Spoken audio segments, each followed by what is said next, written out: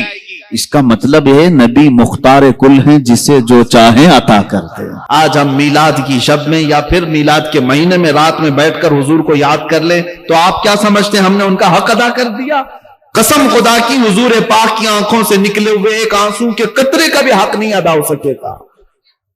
لیکن پھر بھی لوگ یہ آئیں کائیں کرتے رہتے. ہمارے پاس ٹائم نہیں ہے مولانا, وقت نہیں ہے, جو کچھ کرنا ہے وہ ہمیں دکان میں کرنا پڑتا ہے, جاب میں کرنا پڑتا ہے. تمہیں پتا نہیں جو کچھ تم کھا رہے ہو سب رسول کا صدقہ کھا رہے ہو. حضور پاک صلی اللہ تعالی علیہ وسلم کے نام کا ہے تمہارے پاس جو کچھ بھی ہے. اور جب رب تبارک و تعالیٰ ناراض ہو جائے, غضبناک ہو جائے, ہر چیز سے تمہیں ننگا کر دیا جائے گا, کہیں کے نہیں رہ سکتے.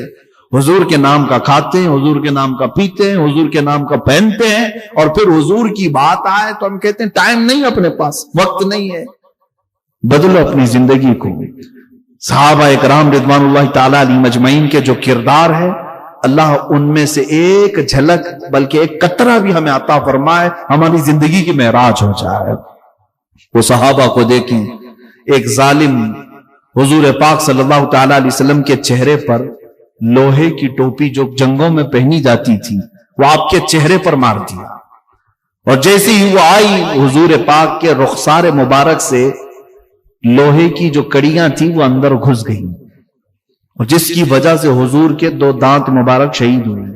وہ لوہے کی ٹوپی تو نکال لی گئی, لیکن جو کڑی تھی, جو تانت تھا, وہ حضور کے رخسار پاک پر اندر چبھا ہوا.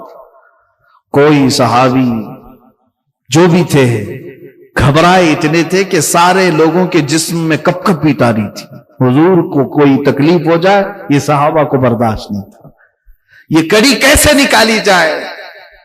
حضرت ابو بکر صدیق بار بار آگے بڑھتے, پھر وہ صحابی آئے حضرت ابو عبیدہ بن جراح رضی اللہ تعالی عنہ, سب کو ہٹاتے ہوئے انہوں نے کہا یہ کام مجھے دے دے, میں رسول پاک صلی اللہ علیہ وسلم کے چہرے پاک کے اندر گئی ہوئی اس کڑی کو نکالتا ہوں. انہوں نے ہاتھ سے پکڑ کر کے نہیں گئے اور اپنے دانتوں سے پکڑ کر کے کھینچا, تو حضور پاک صلی اللہ علیہ وسلم کا ایک اور دانت مبارک شہید ہوا, ساتھ ہی حضرت ابو عبیدہ کے بھی دانت شہید ہوئے, ان کے بھی دانت ٹوٹ گئے. اتنی مضبوطی سے وہ کڑی گئی تھی. میرے عزیزو, حضرت ابو عبیدہ کے متعلق روایات میں لکھا جاتا ہے کہ پھر ان کے بعد انہوں نے کہا اگر میرے دانت نہ ٹوٹتے تو مجھے زندگی بھر افسوس ہوتا, دانت نہ ٹوٹتے تو زندگی بھر افسوس ہوتا کہ حضور کے دانت مبارک چلے گئے, اور میرے دانت سلامت کیسے رہے. یہ وہ صحابہ کا کردار تھا. جب مشرکین مکہ نے حضور کا سوشل بائیکاٹ کیا تھا، 3 سال تک حضور سے سارا انہوں نے بائیکاٹ کر رکھا تھا، پورے خاندان سے ان سے لین دین، خرید و فروخت، سلام کلام، ساری چیزیں بند کر رکھی تھی. اور 3 سال ایسے گزرے میرے آقا صلی اللہ علیہ وسلم کے شعب ابی طالب میں کہ جس وقت ان کے ہاں کھانے کی کمی ایسی تھی کہ پتے کھائے گئے اور چمڑے کو پانی میں ابال کر کے کھائے گئے مکہ میں. اور حضرت سعد رضی اللہ تعالیٰ عنہ مدینے میں رہنے والے صحابی، حضور پر وہ پہلے ہی اسلام لا چکے تھے. جب ان کو یہ خبر ہوئی نا کہ مکہ والوں نے حضور کا سوشل بائیکاٹ کر رکھا ہے، حضرت سعد مدینے میں بیٹھ کر کے چمڑے پکاتے تھے اور کھاتے تھے اور یہ کہتے یہ کیسے گوارا ہوگا کہ میرے آقا صلی اللہ علیہ وسلم پر فاقہ چل رہا ہو اور میں گھر میں گرم گرم روٹیاں توڑ رہا ہوں. وہ صحابہ تھے، سب کچھ انہوں نے فدا کیا اور پھر اخیر میں کیا کہا جانتے ہیں؟ جان دی ہوئی اسی کی تھی، حق تو یہ ہے کہ حق ادا نہ ہوا. حضرت ابو قتادہ کے بارے میں کہتے کہتے رک گیا تھا. حضور پر جب تیر برسائے جا رہے تھے تو یہ ڈھال بن کر کھڑے تھے. ان کے جسم پر وہ ڈھال بننے کی وجہ سے کتنے تیر آئے معلوم؟ 80 تیر لگے تھے، لیکن وہ ہٹنے کو تیار نہیں تھے. حضور پاک کے سامنے سے ہٹنے کو تیار نہیں تھے کہ کوئی تیر حضور کی طرف نہ آ جائے. جسم پر 80 تیر گئے، یہاں تک کہ ایک تیر آیا حضرت ابو قتادہ کی سیدھے آنکھ میں چلا گیا اور ان کی آنکھ کا ڈھیلا باہر آ گیا، آنکھ کی پتلی باہر آ گئی، لٹک گئی. اس کے باوجود بھی صحابہ کہنے لگے اب یہ موقع ہمیں دے دو. حضرت ابو قتادہ کہتے نہیں، جسم پورا ختم ہو جائے تب تک میں یہاں سے نہیں ہٹوں گا. تحفظ ناموس رسالت کسی عام مسئلے کو کہتے ہیں؟ کسی ایسی ہلکی چیز کو کہتے ہیں؟ صحابہ سے سیکھو، سب کچھ نچھاور کیا. حضور پاک صلی اللہ علیہ وسلم نے خود ان کو بلایا حضرت ابو قتادہ کو کہ ہٹ جاؤ، اور حضور نے اپنے ہاتھ مبارک سے ان کی آنکھ کو اندر کیا اور اپنا لعاب پاک لگایا. آنکھ صحیح ہو گئی، آنکھ صحیح ہو گئی. اسی لیے تو وہ صحابہ سب کچھ نچھاور کرتے تھے. کون دیتا ہے دینے کو منہ چاہیے، دینے والا ہے سچا ہمارا نبی. اور ان کا عقیدہ یہی تھا جو اس عقیدے کو لے کر کے بریلی کے تاجدار نے یہ لکھا تھا، شافی و نافی ہو تم، وافی و کافی ہو تم، درد کو کر دو دوا تم پہ کروڑوں درود. عزیزان گرامی وقار، صحابہ اکرام رضوان اللہ تعالی علیہ مجمعین کی قربانیاں بیان کروں رات نہ کافی ہے. تحفظ ناموس رسالت پر ان کی قربانیاں بے شمار ہیں. اللہ جب قرآن میں ان کے متعلق یہ فرماتا ہے رضی اللہ عنہم، اللہ ان سب سے راضی ہوا. اللہ ان سب سے راضی ہوا کس بات پر؟ کہ یہ نبی کے لیے ہر چیز قربان کرتے ہیں، ہر چیز. حضور پاک صلی اللہ تعالی علیہ وسلم کی کسی ایک چیز کو بھی یہ ہلکے میں نہیں لیتے. اس خالد بن ولید کو سنتے ہیں آپ، جنہوں نے اپنی زندگی میں 125 جنگیں لڑی. کتنی؟ 125 جنگیں لڑی ہیں. جنگ کی بات کر رہا ہوں، کوئی جنگ مہینے چلی ہے، کوئی 15 دن 20 دن، جنگ کی حالت میں پوری زندگی گزر گئی. اچھا ان کی خصوصیت تو دیکھیں، 125 جنگوں میں ایک جنگ میں بھی شکست نہیں ہوئی. اسی لیے تو میرے آقا نے ان کو سیف اللہ کہا تھا، یہ اللہ کی تلوار ہے. اور حضرت خالد بن ولید کہتے ہیں میرے پورے جسم پر ایک بالشت بھی جگہ باقی نہیں جہاں تیر یا نیزہ نہ لگاؤ. ایک بالشت جگہ بھی باقی نہیں، ہر جگہ لگا، لیکن شہادت نہیں ہوئی. کسی جنگ میں آپ کو کوئی شہید نہیں کر سکا. وہ طبعی موت ان کا انتقال ہوا اپنے بستر پر. حضرت خالد بن ولید، اس کی وجہ مفسرین یہ بتاتے ہیں اگر کوئی ان کو میدان جنگ میں مار دیتا، شہید کرتا، تو پھر دنیا یہ کہتی کہ اللہ کی تلوار ٹوٹ گئی. سیف اللہ ہے نا اللہ کی تلوار. ان کے بارے میں بات کر رہا ہوں جس نے 125 جنگیں لڑی. وہ کیسا بطل جلیل اور بہادر عظیم، اور دشمنوں کے ناکوں تلے چنے چبوا دے، بہت مشہور جرنیل. ایک جنگ میں حالت ایسی آ گئی کہ کفار سر پہ سوار تھے کسی نے تلوار ماری تو آپ کا امامہ کھل کر نیچے گر گیا، امامہ گر گیا، اور ادھر خالد بن ولید کے سر پر ایک کافر کھڑا ہے تلوار لے کر، اور جنگ کے جوہر جاننے والا تو مقابلہ کرتا، کپڑے چھوڑ دیتا۔ ارے میاں کبھی ہاتھ کٹ رہا ہے، کبھی جبہ پھٹ رہا ہے، یہ تھوڑی نہ دیکھا جاتا ہے جنگ کے میدان میں۔ خالد بن ولید نے مشرکین کو اٹھائے ہوئے تلواروں کی طرف نہیں دیکھا، وہ امامہ اٹھانے کے لیے بھاگے، دوڑے اور جا کر کے اٹھایا۔ ارے یہاں اس وقت تک تو گردن پہ تلواریں چل جاتی، ٹکڑے کر دیتے، کئی لوگ سوار تھے سر پر، پھر بھی آپ وہ امامہ اٹھانے کے لیے گئے، اٹھا کر کے لے آئے، اور جس کے ہاتھ میں تلوار تھی وہ رک گیا اور کہا خالد بن ولید ہے تو؟ میں نے تیرے بہادری کے بڑے قصے سنے، لیکن آج ایسا کام تجھ کو کرتے ہوئے دیکھا جو ایک عام سپاہی بھی نہیں کرتا۔ ارے سر سے اگر ٹوپی یا امامہ گرا تو سامنے دشمن بھی تو کھڑا تھا۔ خالد بن ولید نے جواب کیا دیا؟ اے ظالموں، تمہیں پتہ نہیں یہ عام ٹوپی نہیں ہے، یہ عام امامہ نہیں ہے، اس امامے میں نے اپنے رسول پاک کے 3 موئے مبارک رکھے ہیں۔ میرا یقین یہ ہے کہ جس جنگ میں بھی فتح ہوتی ہے وہ خالد بن ولید کی وجہ سے نہیں، رسول اللہ کے موئے مبارک کی وجہ سے۔ اور میں اپنی ساری چیزیں برداشت کر سکتا ہوں، لیکن رسول پاک کا موئے مبارک زمین پہ آئے یہ مجھے گوارا نہیں، میں اٹھانے کے لیے اپنی جان دے سکتا ہوں۔ 3 موئے مبارک اٹھانے کے لیے دشمنوں کے سامنے گردن دینے والا اللہ نے اسی کو سیف اللہ بنایا ہے۔ عزیزان گرامی وقار، حضور پاک صلی اللہ تعالی علیہ وسلم کی کسی بھی چیز کو صحابہ کرام ہلکے میں نہیں لیتے کبھی کسی۔ ایک صحابی حضرت انس بن نذیر ہیں، باتیں لگی آ رہی ہیں، میں آپ کے سامنے عرض کر رہا ہوں، اس لیے کہ میں نے شروع میں ہی کہا، حضرت نے اور انتظامیہ نے مجھے یہ جو عنوان دیا ہے یہ میری پوری زندگی کا عنوان، آپ کی پوری زندگی کا عنوان۔ حضرت انس بن نذیر حضور کے قریبی صحابی، رازدار بھی کہہ لیں، حضور ان کو ساتھ ساتھ رکھتے۔ قباء کی مسجد میں نماز پڑھ کر کے حضور نکلے تھے، ایک خط آیا، کوئی قاصد خط لے کر کے آیا، مکہ والے جنگ کی تیاری کر رہے ہیں اور اس میں سب پوائنٹ لکھے ہوئے تھے۔ حضور نے حضرت انس کو دیا، ان کا گھر قریب میں تھا، مسجد قباء کے قریب، اکیلے میں بلایا، کہا انس یہ پڑھ کے سناؤ کیا کیا ہے۔ خط حضرت انس نے پڑھ کر کے سنایا، خط بند کر دیا۔ حضور نے فرمایا یہ راز ہے تیرے اور میرے بیچ میں، کسی کو خبر نہیں ہونی چاہیے، تیرے اور میرے بیچ میں یہ راز ہے۔ حضرت انس، اب دیکھو راز رسول کی حفاظت، اللہ اکبر، وہ صحابہ کا ہی کردار تھا۔ انہوں نے کہا یا رسول اللہ بس یہاں پر مہر بند ہو گئی۔ حضور صلی اللہ تعالی علیہ وسلم نکلے گھر کے باہر، انس بن نذیر کی بیوی گھر کے اندر تھی، آئی، پوچھا کیا خط آیا ہے مکہ سے؟ کہا تجھے کیسے خبر؟ کہا بتاؤ تو صحیح کیا پیغام ہے؟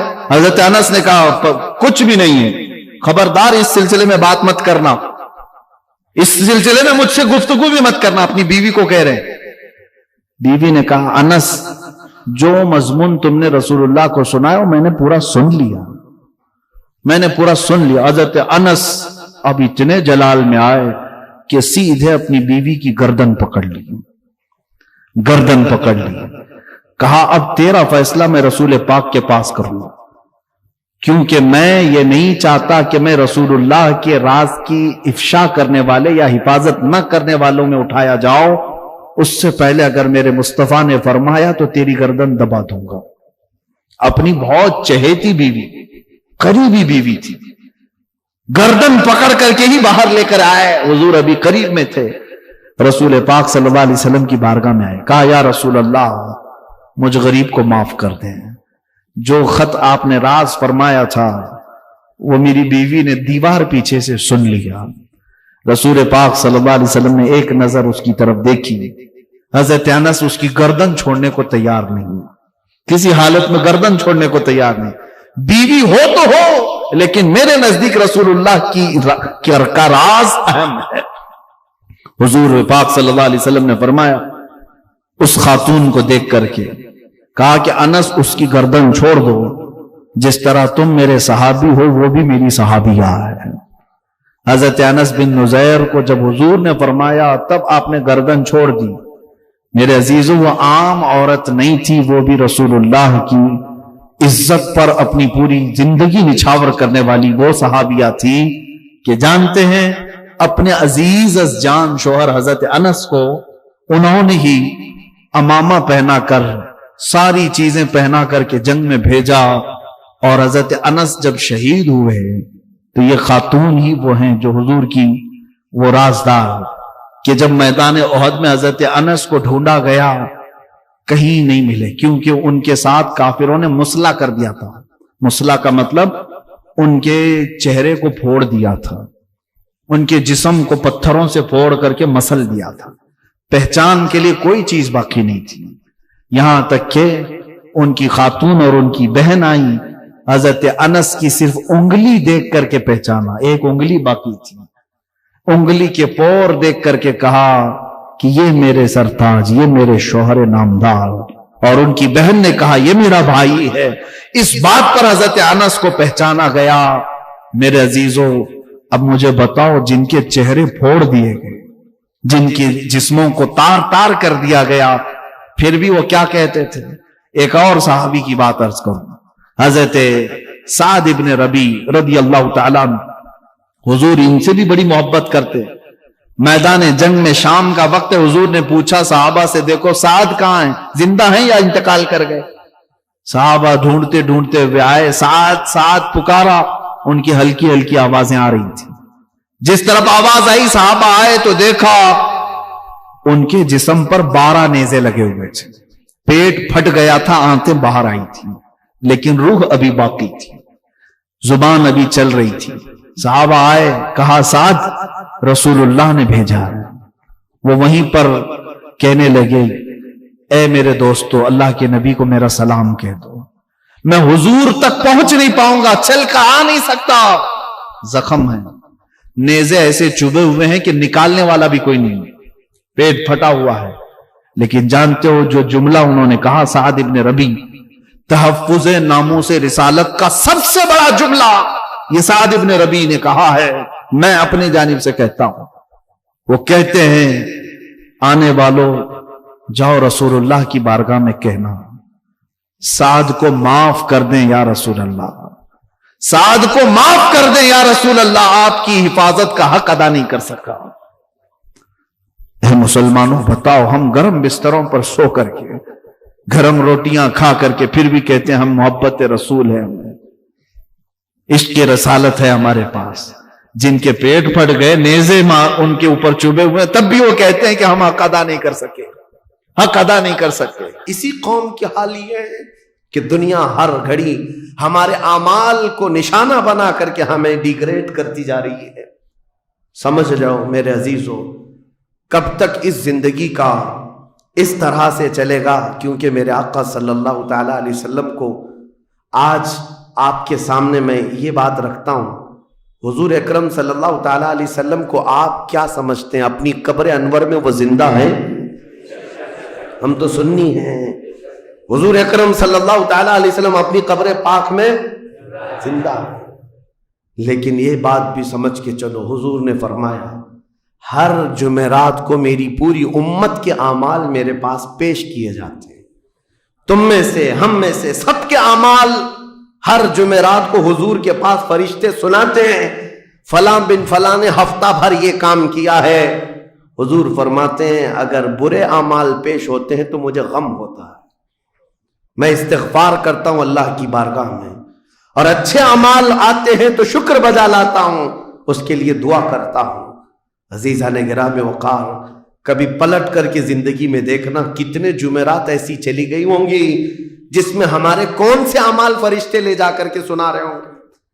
حضور اکرم صلی اللہ تعالی علیہ وسلم کی بارگاہ میں جب ہمارے اعمال یہ کہہ کر سنائے جائیں، آقا آپ کا فلاں امتی بے خبر ہے، نہ نماز پڑھتا ہے، نہ ہی آپ پر درود پڑھتا ہے، نہ ہی وہ کبھی نیکیوں کی طرف آتا ہے، وہ تو گانوں کی دھن پر جی رہا ہے، صبح اٹھتا ہے، شام ہوتی ہے تو اس کو تو فلموں کے نغمے یاد ہیں، آپ کا کوئی قول یاد نہیں۔ بتاؤ میرے آقا صلی اللہ تعالی علیہ وسلم کو فرشتے جب ہمارے متعلق یہ خبر دے رہے ہو، کیا حضور پاک صلی اللہ تعالی علیہ وسلم کو اس بات کا قلق نہیں ہوتا یہ وہ امت ہے جس کے لیے میں رات رات بھر کھڑے ہو کر دعا کرتا تھا، آج یہ ہم کو فراموش کی ہوئی ہے۔ زندگی گزارنے کا مقصد سمجھ جاؤ میرے عزیزو۔ اسی لیے میں آپ کو کہتا ہوں کہ زندگی یہ نہیں ہے، حضور تاج الشریعہ رحمت اللہ علیہ نے فرمایا زندگی یہ نہیں ہے کسی کے لیے، زندگی ہے نبی کی نبی کے لیے۔ نہ سمجھ مرتے ہیں زندگی کے لیے، جینا مرنا ہے سب کچھ نبی کے لیے۔ جو لوگ یہ سمجھ جائیں اس نقطے کو، انہوں نے زندگی کی مرادوں کو پا لیا ہے، وہ حصولیاب ہو چکے ہیں۔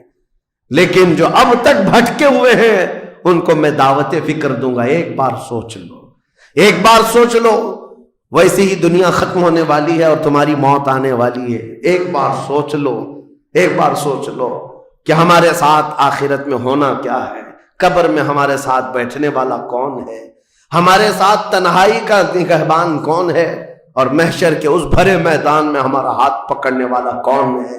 جب بار بار یہ سوچو گے تو اس فکر کو پہنچو گے کہ وہ صرف اور صرف ایک ہی ذات ہے، کون دیتا ہے دینے کو منہ چاہیے، دینے والا ہے سچا۔ حضور پاک صلی اللہ تعالی علیہ وسلم کی طرف لو لگا دو۔ اس کو جن لوگوں نے اپنی زندگی میں پہچان لیا وہ امام اہل سنت بن گئے، مجدد وقت بن گئے۔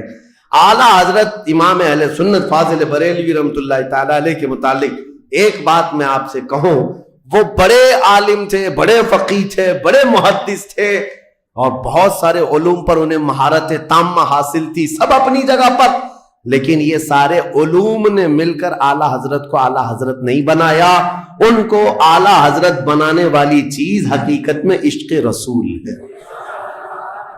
حضور پاک صلی اللہ تعالی علیہ وسلم سے بے انتہا لگاؤ یہ مقام پیدا کر دیتا ہے، یہ مقام۔ ورنہ عالم تو بہت سارے، کتابیں لکھنے والے بھی بہت سارے، لیکن جس نے عشق کی بولی بولی دنیا اس کو پہچاننے لگ جاتی ہے، دنیا اسے پہچاننے لگ جاتی ہے۔ زندگی کا مقصد وہ سمجھ گئے کہ ان کی غلامی کرنے میں ہی یہاں پر عروج و ترقی ہے۔ اسی کو خانوادہ اعلیٰ حضرت سے ان کے پوتوں تک بھی یہ فکر پہنچی۔ تاج الشریعہ نے فرمایا بلحوثن سیم و زر کی بندگی اچھی نہیں، ان کے در کی بھیک اچھی، سروری اچھی نہیں۔ تم جو سوچ رہے ہو زندگی کے طور طریقے ایسے ہونے چاہیے، ویسے ہونے چاہیے، گزار لو جتنے دن چاہے، بڑے بڑے بنگلوں میں، بڑی بڑی گاڑیوں میں، بڑی جائیدادوں میں، لیکن زندگی میں وہ عزت نہ پاؤ گے جو میرے مصطفیٰ کے قدموں میں ملے گی، جو حضور کی غلامی میں ملے گی، وہ عزت نہیں پا سکتے۔ عزیزان گرامی وقار، نبی کریم صلی اللہ تعالی علیہ وسلم کے ان صحابہ کو دیکھتے ہیں جنہوں نے زندگی کو ضائع نہیں کیا، ایک پل بھی ضائع نہیں کیا۔ آج میں آپ کو اسی لیے کہہ رہا ہوں موت آنے والی ہے، اس سے پہلے ایک وقت بھی، ایک لمحہ بھی ضائع ہونے مت دینا، برباد ہونے مت دینا۔ جو وقت ہے، میں مصر میں دیکھتا تھا بسوں میں بھی، اور کبھی کبھار ٹکٹ کاؤنٹر پہ جو لائن لگی رہتی تھی، ایک اسٹیکر لگایا گیا تھا، اکثر جگہوں پر یہ اسٹیکر پڑھنے کو ملتا تھا، اجعلوا الانتظار فی الاستغفار۔ یہ جو ویٹنگ ٹائم ہے اس کو خالی کھڑے ہو کر کے مت گزارو، اتنی دیر استغفار کرو اور درود پاک تو پڑھو، وقت کو ضائع نہ کرو۔ تمہارے پاس اللہ نے وقت دیا، بیٹھے ہو تو پڑھو، کھڑے ہو تو پڑھو، کیونکہ یہ وقت تمہارا بربادی میں نہیں لکھا جائے گا، تمہارا یہ وقت ضائع کرنے والوں میں نہیں لکھا جائے گا۔ عزیزان گرامی وقار، آپ کو میں ایک بات بتا دوں، جن لوگوں نے اپنی زندگیوں میں بڑے بڑے محلات بنائے، آج ان کے لیے بھی تاریخ ہے، مگر کس انداز سے، کس انداز سے۔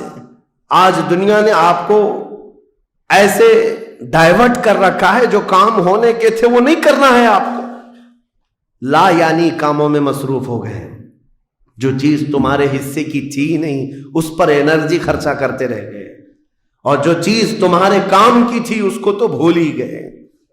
آپ کو میں ایک بات بتا دوں، ہو سکتا ہے شاہ جہاں نے تاج محل بنایا، اور پھر بادشاہ قطب الدین کے زمانے کے نشانیاں موجود ہیں، لال قلعے بن گئے، قطب مینار بن گیا، بڑی بڑی عمارتیں ہیں، لوگ اوپر سے نیچے دیکھنے کے لیے آتے ہیں، لیکن میں یہ کہتا ہوں یہ کوئی کمال کی چیزیں تھی نہیں۔ کمال کی چیزیں تھی نہیں.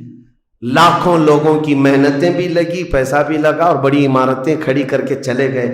ہزاروں کی تعداد میں تاج محل میں لوگ جاتے ہوں گے. تاریخ تو لوگوں کو تھوڑی بہت تو پتہ ہوگی کہ اپنی بیگم کی محبت میں بنایا ہوا ایک محل ہے اور بیگم کی قبر بھی وہاں ہے, لیکن جانے والے کبھی کسی کو سنا ہی نہیں کہ ایک فاتحہ بھی کوئی پڑھتا ہوا نظر آتا ہے. وہ تو پکنک پوائنٹ ہے, ٹورسٹ ایریا ہے, جائے دیکھے آئے.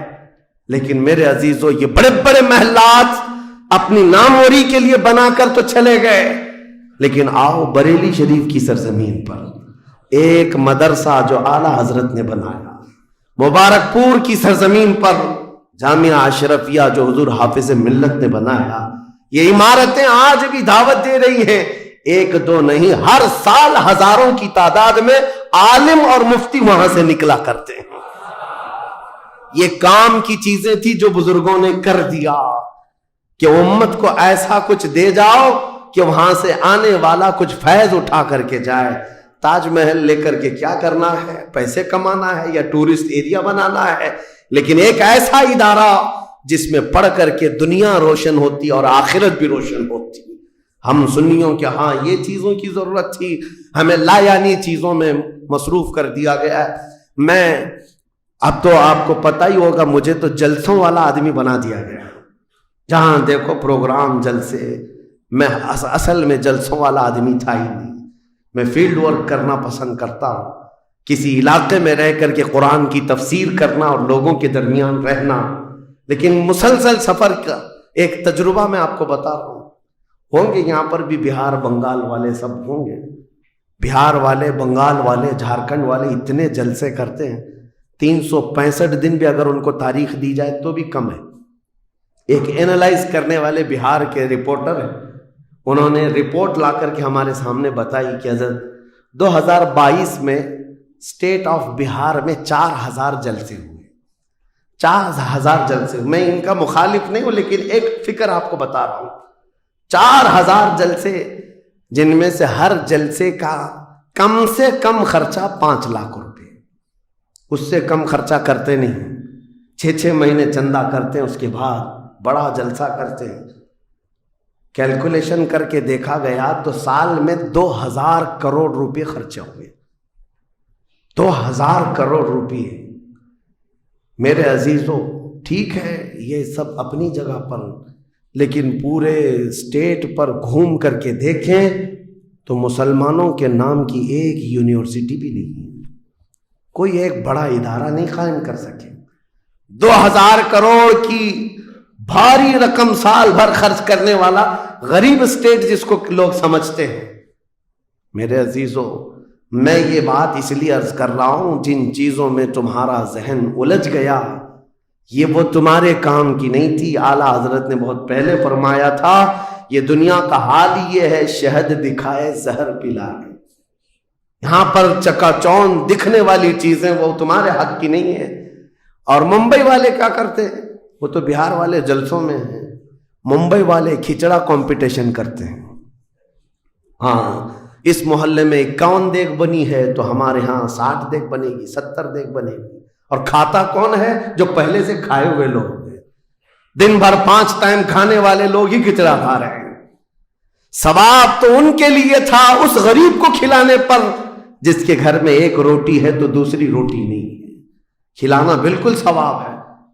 حدیثوں میں ملتا ہے کھلانے سے بڑھ کر کے ثواب نہیں ہے, پہنانے سے بڑھ کر. سرکار غوث پاک کا یہ فرمان بھی ہے, میں نے ساری نیکیوں کو الٹ پلٹ کر کے دیکھ لیا, رحمان کو 2 نیکیاں سب سے زیادہ پسند ہیں, ایک بھوکوں کو کھلانا, ننگوں کو پہنانا. یہ 2 چیزیں. لیکن یہاں پر کن لوگوں کو کھلایا جا رہا ہے؟ ہم ہی لوگ تو کھاتے ہیں. ہمارے گھر میں بھی کھانا بن رہا تھا, ایک دن سڑک پہ بنا لیا, انٹرٹینمنٹ کر رہے ہیں. اور اس پر آپ یہ نہ سمجھیں کہ میں ان تمام چیزوں کا مخالف ہوں. کرو, جتنی حیثیت ہے اتنی کرو, لیکن یہ نہیں ہے کہ ہمارا سارا کا سارا دار و مدار اسی پر ہے. سنیت اسی کا نام نہیں. ہونا تو یہ چاہیے تھا کہ ہمارے پاس ایسا مضبوط قلعہ ہوتا جو ہر زمانے میں میرے مصطفیٰ کی عزت پر پہرا دینے والے سپاہی وہاں پر تیار ہو رہے ہوتے. ہمارے پاس نہیں ہے ان تمام چیزوں کی. اس لیے مجھے درد ہوتا ہے اس بات کا کہ ہم نے جن چیزوں کے لیے اللہ تعالیٰ سے امانت لی تھی, ہمیں اللہ تعالیٰ نے نوازا تھا, وہ ہماری رقم بھی غلط جگہ جاتی, ہماری زندگی کا وقت بھی غلط جگہ جا رہا ہے. عزیزان گرامی وقار, ان سب چیزوں کا سوال ہوگا قیامت کے دن ہم سے, ہر چیز کا سوال ہوگا. اگر ہم نے وقت کو ضائع کیا ہے اور اپنا مال بھی غلط جگہ استعمال کیا ہے, ہر جگہ ہماری پکڑ ہوگی, ہماری پکڑ ہوگی. ایک ہفتہ قبل میں نے سنا, ہمارے چاہنے والے ہیں عزیز, انہوں نے کہا ایک درگاہ پہ گئے تھے, سنا ہے ایک بہت بڑے سیٹ ہیں, وہ 2.25 کروڑ کا صرف دروازہ بنا رہے ہیں اللہ کے ولیوں کے آستانوں پر. میرے عزیزو, یہ اللہ کے وہ ولی ہیں, نہ تمہارے دروازے کے محتاج ہیں, نہ تمہاری چادر کے محتاج. ان کے انتقال کے بعد جو ان کو اللہ نے مقامات دیے وہ تم نہیں پہنچا سکتے. وہ تو اللہ تعالیٰ کے رحمت میں ہے جنہیں اللہ تعالیٰ جنت کے جوڑے پہنا چکا ہو, جن کے لیے جنت کی ہوائیں چل رہی ہوں. ان اولیاء کے مشن کو زندہ کرنا حقیقت میں ایصال ثواب. ان کے لیے سب سے بڑی نظر و نیاز یہی ہے. ماررہ مطہرہ میں حاضر تھا, بڑی خوشی ہوئی. صاحب سجادہ نے بڑھ کر کے یہ اعلان کیا تھا, آنے والے زائرین جتنے سنی آتے ہیں, ہم ان سب سے کہتے ہیں کہ ہمارے اولیاء جتنے یہاں آرام کر رہے ہیں, ان اولیاء کو جو چادریں ڈالنی تھی وہ ہم ڈال چکے. تمہاری طرف سے اب کسی چادر کے لانے کی ضرورت نہیں, اور اگر لانا ہی چاہتے ہو ایک دوپٹہ لے جاؤ اور غریب بہن کے سر پر اوڑا. یہ پیغامات تھے خانقاہوں کے. حقیقت میں یہی امت کا کام ہے. عزیزان گرامی وقار, لا یعنی کاموں میں پڑھ کر کے ہمارا وقت جو برباد ہوا اس کی تلافی مشکل ہے, بہت مشکل ہے. اس لیے میں صرف یہ میسج دینا چاہوں گا کہ زندگی کے اس پوائنٹ پر آج ہم آ چکے ہیں جہاں آندھیاں, طوفان, ہر طرح سے ایک بہت بڑی آزمائش میں ہم گرفتار ہیں. کن کن چیزوں کا علاج کیا جائے سمجھ میں نہیں آتا. کبھی کبھار میں بیٹھ کر سوچتا ہوں, گھر میں اگر گیس کا پائپ بھی لیک ہو گیا, آگ بھی لگی ہے, پانی کا پورا فوارہ بھی آ رہا ہو, کچرا بھی گرا ہو, تو آدمی سوچنے لگ جاتا ہے کس چیز کو روکوں, پانی کو روکوں, گیس کو روکوں, آگ کو روکوں, کچرا اٹھاؤں, کیا کروں سمجھ میں نہیں آتا. یہ حالات آج ہمارے ساتھ ایسی ہو گئے, ہم کن کن چیزوں کا مقابلہ کریں سمجھ میں نہیں آتا. اور پھر اس پر مزید جب ہم اپنی قوم کی طرف دیکھتے ہیں, یہ تو گیم چلاتے ہوئے مزے سے بیٹھے ہوئے ہیں, ایسا لگتا ہے انہیں کسی چیز کی فکر ہی نہیں. شاعر نے کہا تھا, جگہ جگہ کے تھک چکے ہیں تمہیں یہ ہنگامے, نشاط لذت خواب گراں بدل ڈالو, اٹھو وہ گرنا حشر نہ ہوگا پھر کبھی, دوڑو کہ زمانہ چال اپنی چل گیا. میرے عزیزوں, بس وقت کا احساس تمہارے اندر آ جائے, ضائع نہ کرو. میرے آقا صلی اللہ تعالی علیہ وسلم کی ایک بات میں تمہیں بتا دیتا ہوں. آپ یہ سوچتے ہیں بہت سارے نوجوان خالی فالتو اسی لیے بیٹھے ہوئے, میرے سٹیٹس کے مطابق کام نہیں ملتا, میرے سٹینڈرڈ کے مطابق مجھے کام نہیں ملتا, برباد کیے جا رہے ہیں اپنی زندگی اور لوگوں پر بوجھ بنے ہوئے ہیں. میں ان کے بارے میں بتاتا ہوں. سید الانبیاء رسول مختار صلی اللہ تعالی علیہ وسلم, اگر وہ چاہیں تو روزانہ ان کے گھر جنت کا دسترخوان اترے, اگر وہ چاہیں تو سونے اور چاندی کے محلات میں زندگی گزاریں. لیکن جانتے ہو نبی کریم صلی اللہ علیہ وسلم ایک دن سیدہ فاطمہ الزہرا کے گھر آئے, دیکھا حسنین کریمین تاک میں دبکے ہوئے بیٹھے, پیٹ پیٹ سے لگا ہوا ہے, آنکھیں اندر ہیں. حضرت فاطمہ بھی بیٹھی ہوئی, آواز کسی کی نہیں. حضور رحمت عالم صلی اللہ علیہ وسلم نے پوچھا, فاطمہ کیا حال ہے, گھر میں خاموشی کیوں ہے؟ سیدہ کائنات نے کہا, ابا جان پچھلے 4 دن سے ہمارے گھر میں کوئی کھانا نہیں. حضور پاک صلی اللہ تعالی علیہ وسلم نے یہ نہیں فرمایا کہ ابھی بلاتا ہوں جبرائیل کو, ابھی دسترخوان لاؤ, ابھی میرے گھر کے کھانے کے انتظامات کرو. چاہتے تو حضور آرڈر دے دیتے, ساری نعمتیں آ جاتی. لیکن حضور نے کیا فرمایا سنو. فاطمہ الزہرا سلام اللہ علیہا سے کہتے, فاطمہ انتظار کرو, تمہارا بابا جائے گا. یعنی خود اپنے بارے میں کہتے, میں جاتا ہوں, دیکھتا ہوں کوئی مزدوری مل جائے، میں کام کر کے اپنے بچوں کو کھانا لے کر کے آؤں گا، کام کر کے کھانا لاؤں گا، مانگ کر کے نہیں۔ حضور رحمت عالم صلی اللہ تعالی علیہ وسلم جو سید الانبیاء ہیں، جن کے قدموں کا بوسہ جبرائیل امین لیتے ہوں، وہ چل کر کے مدینے کے باہر آئے، گرمی کی تپش الگ ہے، دھوپ ہے، باہر آئے، ایک باغیچہ تھا جس میں مالی کام کر رہا تھا، باغبان۔ حضور رحمت عالم صلی اللہ علیہ وسلم اس کے پاس جا کر پوچھتے ہیں، تیرے باغیچے میں کوئی کام کرنے کے لیے ہے؟ کام مل سکتا ہے؟ اس نے کہا ہاں کام مل سکتا ہے، آؤ میرے باغیچے میں کنواں ہے، ڈول ڈالو، پانی اٹھاؤ، ایک درخت کو پانی ڈال دینا، بدلے میں 2 کھجوریں دوں گا، اجرت صرف 2 کھجوریں۔ رسول رحمت صلی اللہ تعالی علیہ وسلم فرماتے ہیں مجھے منظور ہے۔ گئے اور جا کر اپنے ہاتھ سے رسی لے کر ڈول کنویں میں ڈالا، پانی کھینچتے تھے، جب ڈول بھر کر آتا اپنے کندھے پر اٹھاتے اور درخت پر لے جا کر پانی ڈال کر آتے، ایک درخت پر ایک مٹکا، ایک ڈول پانی ڈالا تو مالک نے 2 کھجوریں دی، باغیچے کے مالی نے 2 کھجوریں دی، دوسرا ڈول اٹھایا پھر کھجوریں ملی، تیسرا ڈول اٹھایا 6 کھجوریں لی، چوتھا ڈول حضور نے ڈالا تھا کہ رسی ٹوٹ گئی، ڈول کنویں میں گر گیا۔ باغیچے کا مالک یہ دیکھتا ہے، وہ پہچانتا نہیں تھا، غصے میں آتے ہی سیدھے حضور پر ہاتھ اٹھا دیا، کہا کہ تمہیں کام نہیں آتا، میری رسی توڑ دیا۔ رسول کریم صلی اللہ تعالی علیہ وسلم نے پلٹ کر کچھ نہیں کہا، وہ رحمت عالم صلی اللہ تعالی علیہ وسلم تھے، وہ 6 کھجوریں لے کر کے واپس مدینے آئے، کہا فاطمہ کہاں ہیں بچے، کہاں ہیں؟ یہی 6 کھجوریں حضور نے لا کر اپنے منہ سے چبا کر ان بچوں کے منہ میں ڈالا اور کہا آج تک روئے زمین پر کوئی نبی ایسا نہیں آیا، 1,24,000 کم و بیش نبیوں میں ہر نبی نے اپنے ہاتھوں کی کمائی کھائی ہے، اپنے عمل کی کمائی کھائی ہے۔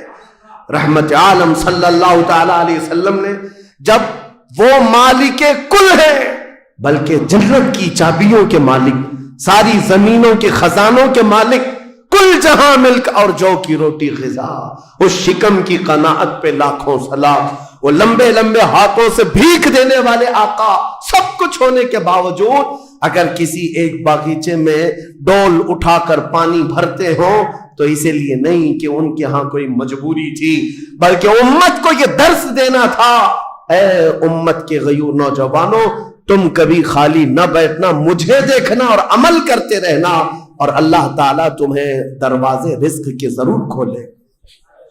خالی بیٹھے ہوئے وقت برباد کرنے والے لوگوں کو میں اکثر یہ بات سناتا ہوں، اے میرے عزیزوں، مسلمان محلوں میں جہاں سے بھی گزرو حال یہی ہے، رات کو 4 بجے تک ان کے ہاں روشنیاں، کس بات کے لیے؟ میاں کیا فکر ہو رہی ہے، کس بات کی یہاں میٹنگ چل رہی ہے، چرچے کس بات کے؟ امت کی تباہی کے چرچے، کس بات کے گپیں لگ رہی ہوتی ہیں؟ کچھ نہیں۔ ان دوسری قوموں کو دیکھو جو فجر سے پہلے اٹھ کر کاموں پر بھاگ جاتی ہیں، سورج ڈوبنے سے پہلے وہ گھروں پر آ جاتے ہیں۔ آج تمہارے اخلاق و کردار کسی اور نے لے لی، اڈاپٹ کر لیے، اور تم کو لوگوں کو ایسا چھوڑ دیا گیا بے قائد کے، بے قیادت کے۔ بہرحال میرے عزیزوں، بدلنا چاہیں تو آج بھی ہم بدل سکتے ہیں، صرف ایک نقطہ ہے بدلنے کے لیے، ایک نقطہ ہے۔ میری باتیں چھوڑ دو، مقررین کو سنتے ہو سکتا ہے لوگ یہ کہتے ہیں مولانا لوگ ایسا بولتے ہیں ویسا بولتے ہیں، تمہاری فکریں سب اپنی جگہ پر۔ میرے عزیزوں، میں تو بہت نکما آدمی ہوں، میں تو ایک چھوٹا طالب علم بھی نہیں ہوں، جہالت میرے اندر بھی ہے، لیکن میں آپ کو یہ کہنا چاہتا ہوں، اگر دل کے اندر ہلچل مچ سکتی ہے، انقلاب لانے کی فکر آ سکتی ہے، تو ادھر ادھر کی باتیں چھوڑو، آمنہ کے لال کی طرف دیکھو، حضور اکرم صلی اللہ تعالی علیہ وسلم کی طرف تمہارا دل متوجہ ہو گیا تو میں کہتا ہوں تمہاری دھڑکنیں تیز ہو جائیں گی, تم بدل لو گے اپنی زندگی کو, اور اس کے بعد ایک دن آئے گا پھر تم یہ پکار کر کہو گے جو بریلی والے نے کہا تھا, یا رسول اللہ دہن میں زبان تمہارے لیے, بدن میں ہے جان تمہارے لیے, ہم آئے یہاں تمہارے لیے, اٹھے بھی وہاں حضور کے لیے. جینے کا سلیقہ مل جائے گا, لیکن شرط صرف اتنی ہے, آج سے ایک وظیفہ دے کر کے جا رہا ہوں. جمعہ کو, پہلے بھی میں نے ایک بار کہا تھا, جب بھی جمعہ آئے گھر پر اب جاتے ہیں, گھروں میں اچھا کھانا بنتا ہے, میرے عزیزو اپنے بچوں کو لے لو, بیٹھ جاؤ دسترخوان پر, لیکن گھر میں یہ قانون لگا دینا, بیوی بھی بیٹھے, ماں بھی بیٹھے, بہن بھی بیٹھے, بچے بھی بیٹھے, جس کے گھر میں جتنے لوگ ہو دسترخوان پر بیٹھے, اس وقت تک ہم لقمہ نہیں اٹھائیں گے جب تک 100 مرتبہ میرے مصطفیٰ پر درود نہ پڑھ لیں. حضور صلی اللہ تعالی علیہ وسلم کو یاد کرنے کا ماحول گھروں میں آ جائے, پھر دیکھنا زندگی کی بہاریں تم اپنی زندگی میں دیکھ لو گے. ہر گلی میں انشاءاللہ العزیز یہ ماحول بن جائے, پھر کوئی باہر سے آیا ہوا اجنبی تمہارے محلہ میں آ کر کہے گا یہ ممبئی کا محلہ نہیں, مدینے کی گلی نظر آتی ہے, یہاں سے خوشبوئیں مصطفیٰ نظر آتی ہے. ہماری عورتوں کے اندر, ہماری بچیوں کے اندر پردے کی پابندیاں ہماری تقریروں سے نہیں, حضور کی محبت سے آ سکتی ہے. نوجوانوں کے اندر نشہ سے نفرت تقریروں سے کم, لیکن میرے مصطفیٰ کی محبت سے آ سکتی ہے. کیونکہ حدیثوں میں ہم نے پڑھا ہے وہ مدینے کے لوگ جو 50 سال پرانی شراب پیتے تھے, ایک فرمان مصطفیٰ کیا آیا, انہوں نے اپنے پرانے مٹکے تک توڑ ڈالے, لبوں تک لگی ہوئی شراب کو پٹک دیا کہ اب نہیں, اس لیے کہ مخبر صادق نے فرما دیا ہے, رحمت عالم نے فرما دیا ہے, یہ محبت کا تقاضا تمہیں ہر برائی سے دور لے آئے گا. اسی کو اقبال نے کہا تھا کہ محمد سے وفا تمہیں تو ہم تیرے ہیں, یہ جہاں چیز ہے کیا لوح و قلم تیرے, ہر چیز کا علاج اس میں مضمر ہے, ہر چیز کا علاج اس میں پوشیدہ ہے. سچ کہا کرتے تھے بچپن میں جو شاعر ہم سنتے آتے تھے, ہر درد کی دوا ہے صلی علی محمد, تعویذ ہر بلا ہے صلی علی محمد. حضور کا نام پاک ہر درد کے لیے دوا بھی ہے, شفا بھی ہے, اور بیماریوں سے چھٹکارے کے لیے کنسنٹریشن, ایک جگہ توجہ مرکوز کر لو. آج سے اپنے دل میں یہ احساس پیدا کرو میں اس کا اس کا نہیں ہوں, لوگوں نے مجھے بنا رکھا ہے, یہ اس کا فین ہے, اس کا فین ہے, نہیں. بیدم وارسی کو پڑھو, کیا کہتے تھے اللہ والے میرے عزیزوں, کہتے ہیں بارگاہ مصطفیٰ میں یوں عرض کرتے ہیں, سگے طیبہ سب کہہ کے پکارے بیدم, یہی رکھیو میری پہچان مدینے والے.